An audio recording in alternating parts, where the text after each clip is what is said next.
the No Timers podcast, everything Ottawa Senators and beyond is here. Here are your hosts, Raph and Peter. Yes, that's right, and welcome to episode 3 of the No Timers podcast. My name is Raph, and I am your host. Peter is away this week, so I will be doing this show solo. Tonight, we will be talking about the Sens and Leafs game that happened on Saturday, the Reilly, Greig, and Morgan Reilly shenanigans. We will talk about injuries, so Sanderson and Forsberg, see what's up with those. We will talk about the waiver wire. So, as we know, McEwen was placed on waivers today. Talk a little bit about that. And then, to close out the show, we will have an interview with a very special guest, our very own local celebrity, Kevin Jimena. So, let's get right into it here, folks. Let's talk about the game that happened on Saturday. As we all know, Sens and Leafs played Saturday. It was a very exciting game. The Leafs started out better. They got off to the 1-0 lead. The Sens were a little sleepy after their 10-game rest right after the All-Star break. But that didn't stop us on second and third period. We got 3 straight goals in the second period from Giroux, Pinto, and Norris. Great goals. And then in the third period, we got goals from Tarasenko and Greig. Now that I'm thinking about it, I may have changed the periods, but the important thing is that those guys scored, and then we ended up winning 5-0 over the Leafs. The Greig goal was a slap shot to end the game, but the slap shot happened on an empty net. And then the Leafs took exception to that, and Morgan Reilly decided to take matters into his own hands and, go cross-check Reilly Greig right in the head and neck area. Now, a bunch of Leaf fans are defending Reilly, saying, no, you got to stand up for your team. That's disrespectful. Look, I understand that it was disrespectful, maybe a little bit, but I would not have acted the way that Reilly did. Maybe fight him, drop the gloves, even though there was literally 5 seconds left in the game and there was no more point of doing that. But still, definitely not something that he should have done. So Reilly now is facing disciplinary actions. We are waiting to hear from the NHL safety department to see exactly what's going to happen with Reilly. He does have an in-person hearing on Tuesday, so we will see how that goes. Apparently, minimum 6 games for Reilly. Maybe more, depending on what the NHL's player safety says. But yeah, besides that, it was a great game. Actions both ways, We went into the first losing, and then we went into the second ahead, and then they tied it up, and then we scored the fourth one, and then we got the fifth one. So, very exciting game. To those who were there live, I'm sure they had a great time. The barn was, 80% Leafs fans? So, to win that way and then Reilly Greig just put that stamp at the end there was pretty epic, if I do say so myself. Speaking of games, we're going to take a look ahead quickly at this week's upcoming games, right? So, on Tuesday, we have Columbus. On Thursday, we have Anaheim. And on Saturday, we have Chicago. Realistically, I believe that we can win all 3 of those games. I believe that the Sens can actually go ahead and go 3-0 in that run this week. That would be very helpful. We've been, ever since the second half and ever since Pinto has come back, we've gone 5-1-1. So, things are looking up. Things are looking good. We have this week, if we go 3-0-0, that's 6 very precious points. Keeps moving us up and, just keeps the momentum going that we have so far. Looking forward to the game against Columbus on Tuesday. Sens are on a roll. I think we've won the past 3 games, if I'm not mistaken. Like I said, we are 5-1-1, and 6-2-1 in their last 10, or 6-2-1 in the last, yeah. So anyway, we are rolling right now in the second half of the season, and I know there's some people out there that are saying, "Oh no, let's not lose the draft position. Let's tank. But honestly, I don't think that the draft is a very strong draft this year. So I don't know if we really should be tanking. I just say we keep on going, keep on rising, try to make that run and see how far we can go, right? The boys are finally, getting used to Jacques Martin's style. They're getting used to the play. They're getting used to the systems. So yeah, let's keep her going, and let's see how far we can go. Season's not over yet. We still got like 2.5, 3 months. So yeah, let's keep her rolling here. Thursday we have the Ducks. The Ducks are not doing very well right now. They are, I think, second last or third last in the league. They are going to be very much sellers come deadline time. Last week we had the news that they were probably looking to ship out Trevor Zegras, one of their top end players, but apparently they wanted to trade him. I personally would not take him in Ottawa. We have enough talent up front. We need people on defense in the back. So that's something I would not even look at, the Trevor Zegras trade. But, he would be a good guy for anybody that gets him. So things in Anaheim are looking bleak. They have not won very many games. They are right there with Chicago and San Jose. And, speaking of Chicago, we do play Chicago on Saturday. No Connor Bedard. He's still recovering from the broken jaw. So we won't see Connor Bedard at the CTC this Saturday, but we will see the lowly Chicago Blackhawks. I think they only have 14 wins this season. So Chicago right now, I'm just double checking, but Chicago is 14, 35, and 3, right? So they have won 14 games this season. They are last in the NHL right now. They're behind San Jose. Anaheim is third last in the league with a record of 18, 31, and 2. And Columbus is 29th, just behind us, with 16, 25, and 10. The Sens are, obviously, as we all know, 21, 25, and 2. The only reason Columbus is still technically close to us because of the loser points, right? Sens only have 2 loser points. Columbus has 10. So, if you get those loser points, it does help a little bit, but it's still, not very good. We need to, not saying we need to get more loser points, but they would have been very helpful at the start of the season. But we are rolling. Next 3 games, we're playing 3 bottom 5 teams. One is the last place, one is the third last, and one is the fourth last. And in Ottawa, we are the 5th last place team. So it's the battle of the basements this week for the Ottawa Senators. And we will see where we end up. But like I said, I believe we can do 3-0-0. Worst case scenario, 2-0-1. Maybe we lose to Columbus. I don't know. In overtime, but let's see. Okay, so moving on here. We are going to talk about the injury situation because right now the Senators have a couple of injuries.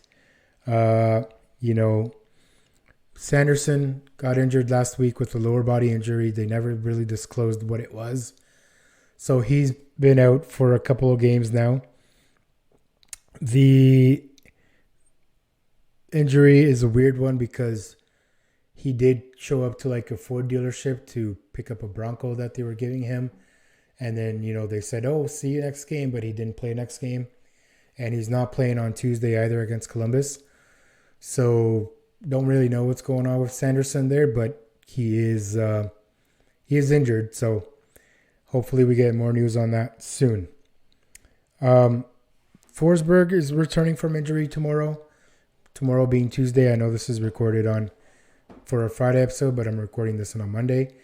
But yeah, Forsberg should return to the Tuesday game against Columbus. And they waived McEwen for that, right? McEwen waived. He's a good solid fourth line guy. He started to produce, at a constant basis. He was having some good games. He was getting his points, but somebody had to go, so we needed to make the cap room for Forsberg to return to the lineup. So McEwen is waived. We'll see if he gets picked up. Probably not, and then he'll just end up in Belleville and be a solid guy for them down there. And he'll be a call up if more injuries happen during the week or during the rest of the season. So not much else to talk about the waiver wire right now. We thought that JBD was going to get waived, but he did not. So he's still up with the club. But McEwen was the one who ended up getting waived. We will see tomorrow how the lineup looks for the game. We are not sure if Hamonic will stay in because no Sanderson, right? So Hamonic will probably still play tomorrow's game, but we will see for Thursday against Anaheim how that looks. I'm just looking here at talking about the games. I'm just looking at the goalie stats and everything for the games. Columbus not doing so well.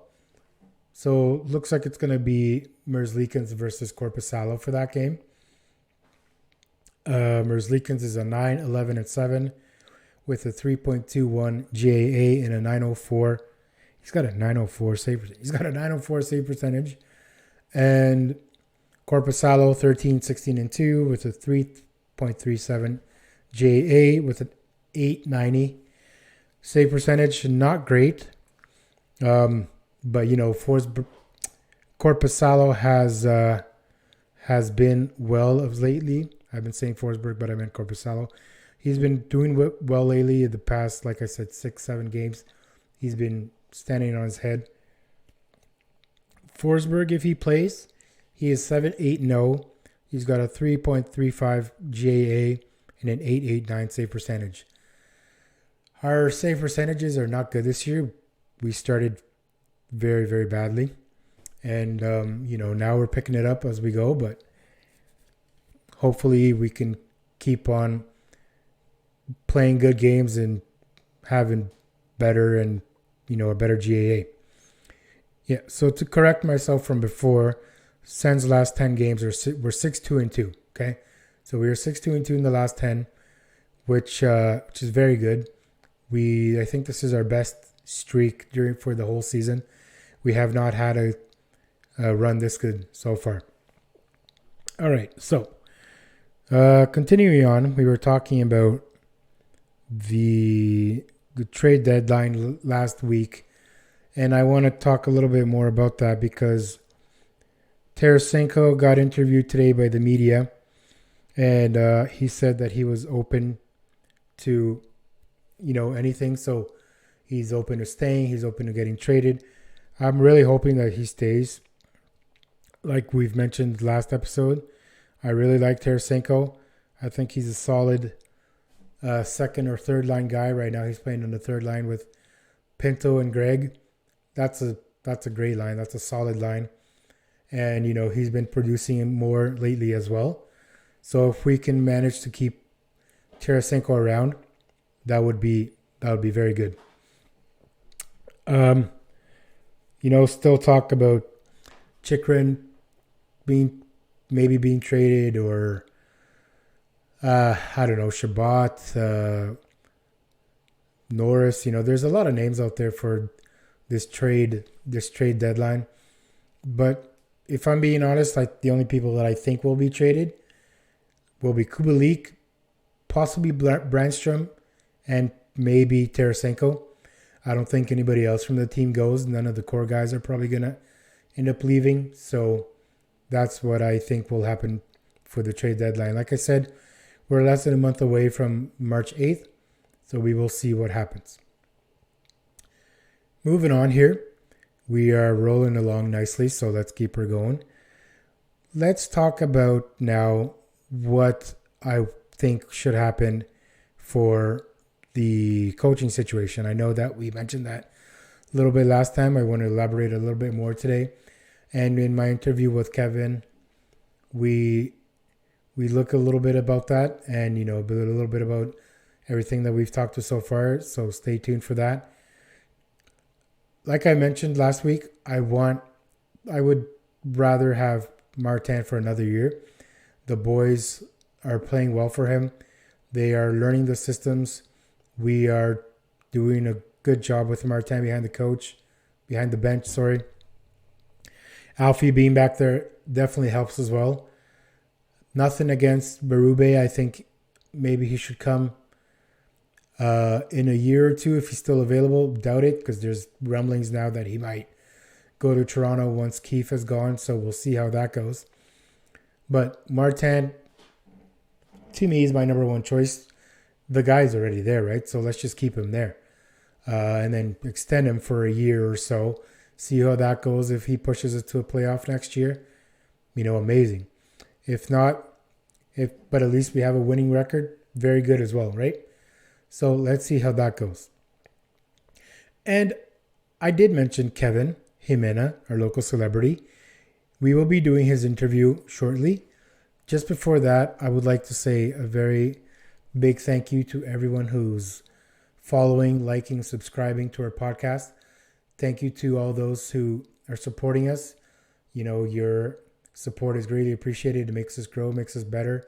And, we owe it all to you guys. And now, with further ado, here's the Kevin interview. Enjoy. All right, everybody. As promised, we have our special guest here today. Uh, Local celebrity, Ottawa legend. This guy is everywhere you look. Kevin Jimena. Kevin, welcome. Yeah, thanks for inviting me, Raf. Really appreciate the invite. Yeah, no problem, Kevin. And thanks for being here with us. All right, Kev. So, got a couple of questions here to ask you. And I know everybody who's listening is going to be interested in knowing what's going on as well.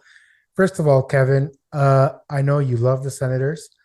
I know you love every Ottawa sports team, but let's learn a little bit more about you and how you became such a vivid Ottawa Senators fan. Yeah, so how I became a Sens fan, I was where I am right now on Bell's Corners, right? So for those who listen to TSN 1200, I usually text in with the handle Kevin from Bell's Corners, so that's me. Anyways, yeah, so I was in Bell's Corners Public School. I was in grade 5. Like my parents came from the Philippines. They have no idea what hockey is. Like the major sport back there is basketball, Yeah. obviously. Yeah, so I just saw it one day. I remember it was the 2005, 2006 season. Yeah. So that's when Zdeno Chara's last year here. And then I'm like, what's a power play? What's going on? I had no idea. I'm not sure if YouTube was already created at the time, but there's no really tutorials online on how to watch the Yeah. game. So you just have to learn it visually, right? So when I saw it, I'm like, okay, this interests me. And then the year after, we all know what happened. They go to the Stanley Cup. Yeah. And I have a pretty interesting story about how that actual day happened. So I believe we were bowling at like a church event. We had a bowling thing at the now closed Walkley Bowling Center. Oh, yeah. And they were showing the NBC feed, but then it changed to like a horsing event, if I remember right. So then they had to switch CBC, and then Alfie scored. And then we went to like some Chinese restaurant afterwards. And then I was hearing, oh, they're going to come back from Buffalo on the plane. So then I told my parents, let's go to the airport. We went to the airport.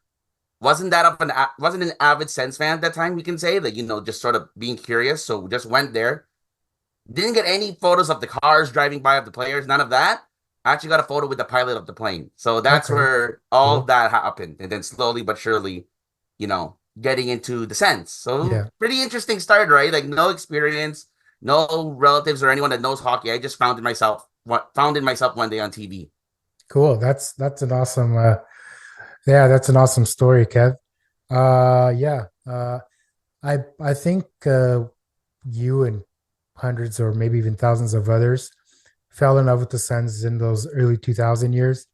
That cup run was amazing. I remember it like it was yesterday. Alfie scoring overtime winner in Buffalo, and yeah, it was hectic. Yeah, definitely a good time to become a fan for sure. Um, but I know you're also known, Kevin, for being literally everywhere that there's a sporting event in Ottawa. You're there. Tell me, what's up with that? How are you? How did you also become fans of the 67s, PWHL, Atletico? How did that come about? Yeah, so like I'm from Ottawa. You would think you would be cheering for all the Ottawa teams. So like Hmm. that's why I just cheer for all the Ottawa teams. Like Right. it's next to impossible to go to all the events at once, right? You try your best. Like probably one place that I want to start going to is like more on the university teams or even Algonquin College because I'm an alumni of Algonquin. Never been to any of their sporting things, so that's probably on the books for either next year or for we'll say future plans. Yeah. But yeah, just anything Ottawa based. Like it's connected to Ottawa. Like we don't really have like an MLB team, so I'll probably go with Toronto. So that's the only Canadian team that we have. I didn't really grow up in Yeah. the Montreal Expos era, but other than that, everything Ottawa, man. I'm Yeah. from here, born and raised here, never moved anywhere, so it's Ottawa all the way. Right on. No, right on. Yeah. Yeah, and we have some great teams here from the Sens 67s. The PWHL now is they're a great team, and they're getting a lot of traction. And I like it's good to see people like you out there, and I tend to go whenever I can. Kevin, I know this is the Ottawa Senators focused podcast, so let's get your views on what you think our season has been so far. How do you view where we are right now to where we could have been? Say we had made a couple of changes earlier in the season. Yeah, so that obviously points to the whole DJ Smith thing. So like a lot of people will say like, "Oh, why didn't they fire him?" Like, some of you may know that I actually work at the Canadian Tire Center like as an elevator attendant. So even just hearing from coworkers, they're like just how they were treated. It's a lot different now than it was, in previous. So that's what people don't realize. He got the team so late, Mr. Anlauer, right? In Yeah, September. You're not gonna make massive stuff like that right away because you want to still see, okay, you don't want to like drastically change everything because that's not good just for your team, right? You've already had a lot of previous issues or a lot of previous mistakes. You're not gonna start off on a thing like that. So they gave him exactly. Yeah, time. And then, well, we don't know. Like maybe he didn't know about the whole Shane Pinto thing, so that skews things up, and the whole Dadanoff thing, so that skews things up again. Because yeah, I remember Elliot Friedman was saying that there was not going to be any punishment regarding Shane Pinto. Oh, sorry, Dadanoff, right? So when that happened, like, well, you have to get rid of Pierre Dorian. So they were just put into a rut. But now we can slowly see what they were trying to do. Like when Alfie came back, yeah, Pierre Dorian's name was not attached to that presser at all, if I remember right. Like he yeah, wasn't even mentioned there. I think it was Steve Staios, right? So you were sort of seeing that the old regime was gonna go more than likely, right? Like if everything worked out the way it did, like they would have all been gone, right, by the end of yeah. the season. But obviously things had to change. But yeah, pretty disappointing. Like even just the Brinkat trade, like like just hearing like what happened afterwards, like we wish we could have gotten a bit more because we were thinking that what's his name, Kubalik would be more of Believe. like a 20 goal scorer. Well, that didn't happen. Yeah, So right. Yeah, yeah, so that's pretty disappointing. And then the draft pick's probably gonna be Boston's probably like bottom five, like 28 to 32 pick. But you yeah, never know, right? We got Ridley Greig on a low first round pick, so you never know. But yeah. for right now, Maybe it's pretty disappointing, right? It's the reality that we're facing. It's pretty disappointing. Wish we could have gotten more.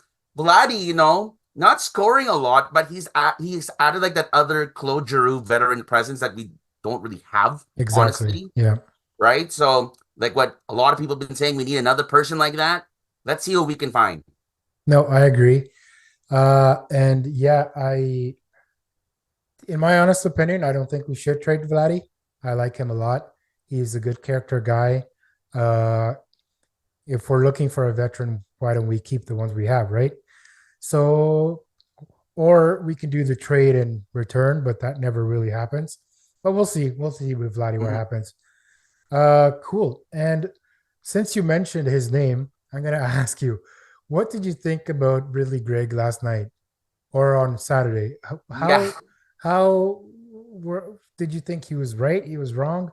What are your thoughts on Ridley? yeah. So I was actually working on Saturday, so Yeah. I got to see some of the game, but I had no idea that was happening because Okay. I was like prepping to help with egress, right? Then I'm like, how come there's like this long break and all that? Then I hear that something happened very controversial. It's a hard one, right? Like, there's no book or rule that says that you can slap shot a puck into the net. There's no Exactly. rule, Yeah. right? Like, I think it was Jacques who said, like, he can push it in. Obviously, he can't kick it in, but he can do anything else with it, and it's a Yeah. goal. Exactly. Yeah. So, but like, it's hard to, obviously bias sense. Like, I'm not happy. Like, he got cross checked to the head. Like, I Yeah. was even talking with someone. Like, I think Reilly was trying to go for the shoulder, but then of course Ridley was trying to, not really trying to sell it, but make it a little bit more obvious that was going towards the head. So Yeah. it's that balance. So you can't really blame the reaction though either, right? If you're in the emotion of the game, like if this was the other way around, hopefully we wouldn't do that. Like hopefully we wouldn't do what David Perron did to Zub or something like that. I hope our Yeah. Sens players won't do that. But I can't really blame them, right? I think it was Wally or somebody said on a podcast that the players don't respect each other on the ice, which makes sense because you're trying to win the game. Yeah. It's when you're off the Exactly. ice that's when things change, right? Yeah. Because you Yeah. right. So I'll just say it's a very interesting play, and I believe that's brought back the feist in the Battle of Ontario instead of it being like quote unquote from the lockdown guys, I the agree. Yeah. ballet of Ontario, Yeah. right? I totally agree. And that's one thing that I did mention in this episode that, Greg brought the spark back to the Battle of Ontario. He was very sleepy up till then. And, unfortunately, we don't play them now till next year. But I'm sure the first game we play against Toronto, it's going to be a fiery game too, which is great. Keeping on this Ontario and Toronto topic, I don't know if you saw Ryan Reeves today, what he said. Uh, Honestly, I think he's just a big goof. Uh, what are your thoughts on Reeves and what he said to make hockey violent again? What do you think about Yeah. that? I mean, I think I've read it, but I don't exactly remember what he says. But just like everyone, we'll just say everyone that's defended Riley, it's like it's just weird, man. Like it's totally weird. Like you're saying it's a hockey play, like it's after the whistle. So Yeah, right, like some people were saying the for me, like the most appropriate play, like some people were saying, you can go ahead and punch someone right in the head. It's the only sport where you can do that. Like if you do something yeah, wrong and quote unquote the two of them agree to do it, then do it. But then thinking about it, Morgan Riley's not really a fighter. He's not an enforcer. It's not like it was if Ryan Reeves was on the thing at that time, then maybe it's a different story altogether, right? It's just weird. But of course, everyone's entitled to their own opinion, so yeah, it's the way it is. and funny because Reeves was on the ice for the last 5 seconds, but nothing happened. So yeah, Yeah. Sheldon Keefe tried to do something, but it didn't work out. Yeah. Anyway, I'm glad at least the Battle of Ontario's back, so that's always fun. And we'll see what happens next year, and it'll be even more funny when Riley gets suspended and they miss the playoffs. So Oh, that would be great, right? Imagine like if it's a can you longer imagine? suspension, like yeah, all those points if they lose, like Yeah, I think it was Pilsy today on lockdown again. Man, those guys are getting a lot of shout outs today. But if they go like 0-5, that would be great. Then they yeah, can blame that play. It's like, why did you do that, bro? yeah. I think because he's getting an in-person hearing, so I think he's getting minimum 6 games. If he gets more, that'll be even better. Exactly. But I mean, yeah, like if you want to retaliate or do something, drop the mitts, right? Fight the guy. Don't cross check him to the head. It's stupid. Or anywhere else, like you cross check him in the shoulder, it's fine with me. Yeah, Just not to the yeah, head, because the league's trying to get rid of headshots, right? exactly.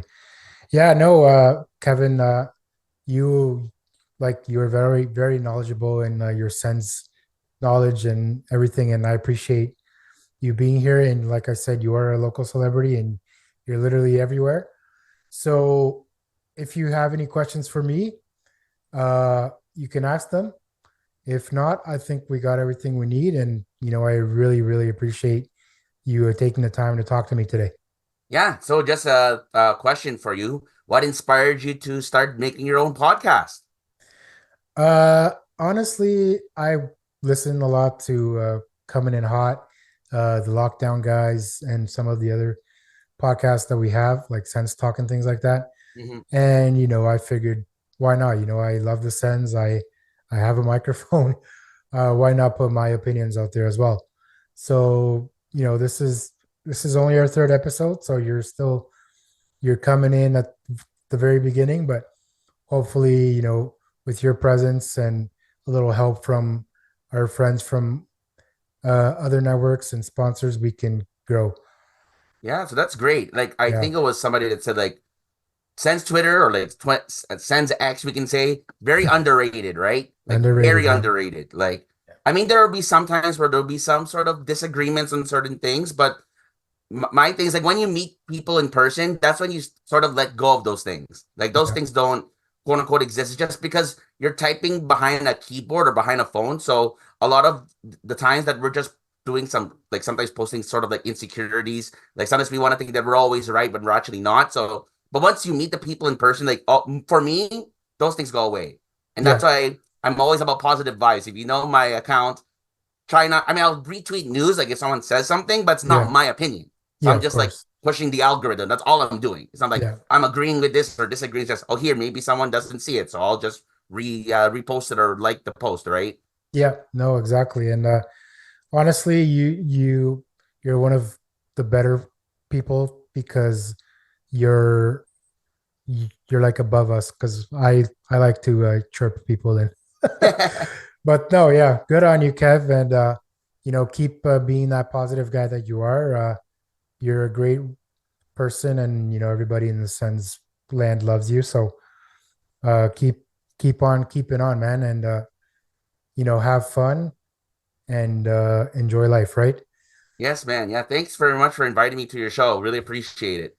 Yeah, no problem. And then you're welcome anytime back. If you even want to be a guest host, let me know. We'll make it happen. All right. Thank you. All right. Thank you, Kevin. And that was Kevin Jimena, everybody. And we will continue the show from here. Thanks, Kevin. And we'll talk soon again. Yes. Yes, thank you, Kevin. That was a great interview. Thank you for enlightening us about how you became a Sens fan. How your parents are from Philippines and they didn't know anything about hockey, and you didn't know either until the 2006 season, which honestly was a great season. I won't lie. How I miss those days when the Sens would go on, Stanley Cup runs and the whole city would go wild and be super super excited about it. But yeah, no, that was a great interview. Thank you very much. All right, so we are nearing the conclusion of our episode here. Just once again, I would like to thank everybody for listening and watching. We are definitely gonna be doing a bunch more of these. Of course, the season is long, so stay tuned for more interviews, more guests, and more fun stuff. Next week, Peter will be back, so we will do a two-man show again, and we will talk about a lot more, and then we will go over all the games that happened during this week. So once again, thank you for all your support. Thank you for listening. Please follow us, like us, and subscribe. You don't want to miss it. And go Sens, go.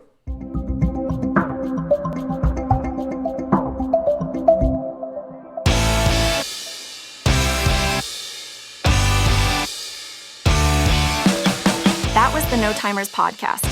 Make sure to stay tuned every week for a new episode. Thanks for listening.